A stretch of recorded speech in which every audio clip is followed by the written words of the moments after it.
there. So I am on my way to the marina to take collection of something that I think is very important for the boat. This is another big outlay, but it's totally worth it. I shall explain when I get there and start unboxing. See you at the marina. So there's 5 parcels for this thing that I'm picking up. So I'm going to need this. Beautiful day at the marina. Here we have it. All 5 on my way down to the boat.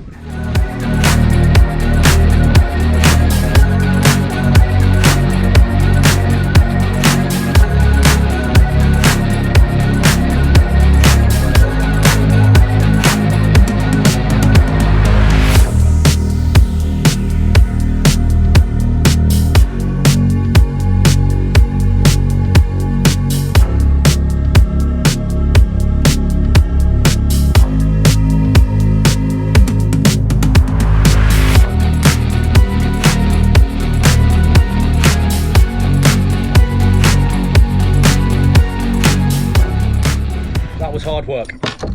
Some of those boxes were not light. So what have I just bought? I would say on the top of every Blue Water Cruises wish list would be 2 items. Firstly, a water maker. If you look at my last episode, you will see that I now have a water maker on board. And secondly, a Hydrovane.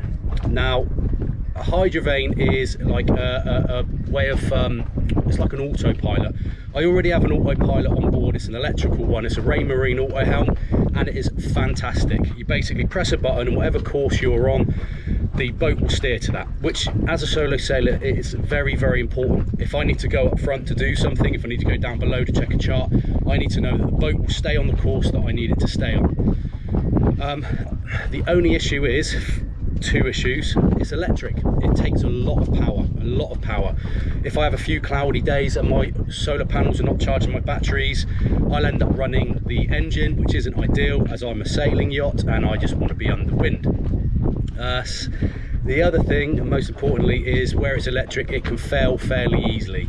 And if it fails, then I'm in trouble. If I'm doing a long passage on my own, it means not sleeping. You know, I have to be behind that helm, steering the boat on the course. So a Hydrovane is a mechanical auto steering system. It basically uses the wind as like a paddle on the top, a big large paddle, and when you set it up to the wind. So if the boat moves off course, the wind will then move this paddle, and the paddle in turn moves the rudder, its own independent rudder. Which secondly is another very important thing that I wanted, is having an auxiliary rudder. If you lose your rudder system, then you're in a lot of trouble. So by having this Hydrovane, I now have an emergency rudder system. So that was another peace of mind that I wanted. As for fitting it, I'm very busy over the next sort of week, so I'll add this onto the video of me fitting it. Obviously I won't just send this one out. It's going to be interesting. I've watched the video on how to do it. I'm going to hopefully have some help from a friend who's in the marina. If not, then I'm going to tackle it myself. What's the worst that can happen?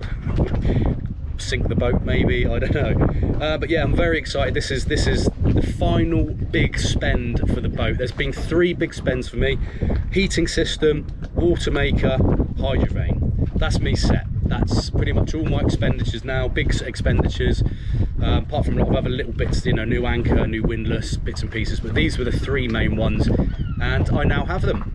As soon as that's on, that's me ready to go. But yeah, so I shall get a good day to fit. I need to move the boat because at the moment, I shall show you, my stern has water. I need to get to the stern here to fit the Hydrovane to this back, the port lazarette. So I need to basically move my boat either around here so that my swim platform is up against the pontoon, so I've got somewhere to work, or because my berth is running out soon, I need to go over to the other side of the marina, which I'll probably set up there, and I shall attempt to install it over there, but I shall let you know later in the week. So I decided to come and open up all of the boxes and had a good look inside to make sure I know what I'm looking at when it comes to fit. Still not got much of a clue, but checking out all the brackets. I've got the brackets and they've provided me these spacers. So this spacer needs to sit flush on the back of the hull before the bracket goes on. So what I'm going to do now with some sandpaper is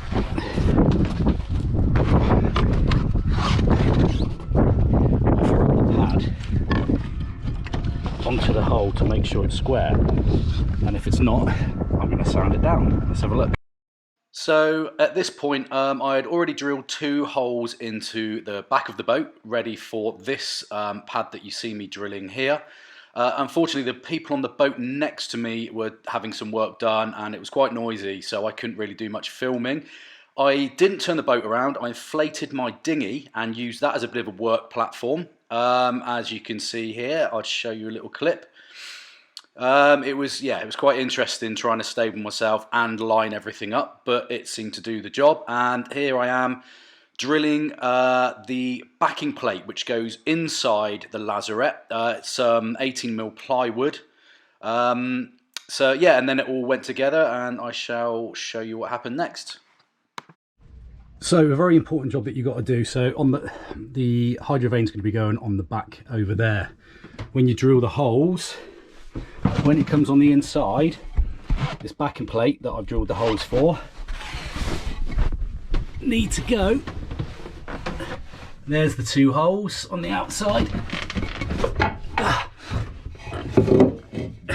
and then this backing plate will fit on there. Bolts come through. I've got some epoxy, put loads of epoxy on the back of this, and then that should make it waterproof. Hopefully. I didn't get a chance to do video footage of the installation of the Hydrovane because the boat next to me, in fact both boats were doing work on theirs, and it was just a bit of a nightmare. So what I do now that it's installed, is I just walk through how I did each piece, from the brackets, you know, putting on the pads, etc. So let's go and have a little look.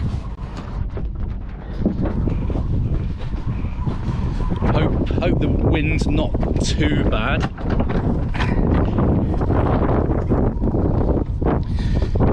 So we've got the H bracket on the bottom with the pad that I had to shape to fit the shape of the transom, and then you've got this, which is the A bracket. So when you loosen these bolts, you can twist it, and this bolt you can fit it flush. So as you can see, I've managed to get both flush, and you have to cut these holes to size. So the most important thing was to get this vertical, or as vertical as you can, before you put the head unit on. So now that it's all on, in fact I shall show you the inside, the backing plates. So there you can see one of the backing plates with the 10mm nuts coming through. You can actually just see a lot of the Sika flex coming out the side there. So that was that. So she's on. On the bottom of the shaft, you can probably just see there's that hole. That securing pin will go through the hole on the rudder, through there. So I'm gonna have to put the camera down to do this. I need 2 hands. As per Weymouth Warrior style, nothing is ever straightforward and easy. When I went to put the rudder onto the bottom of the stem,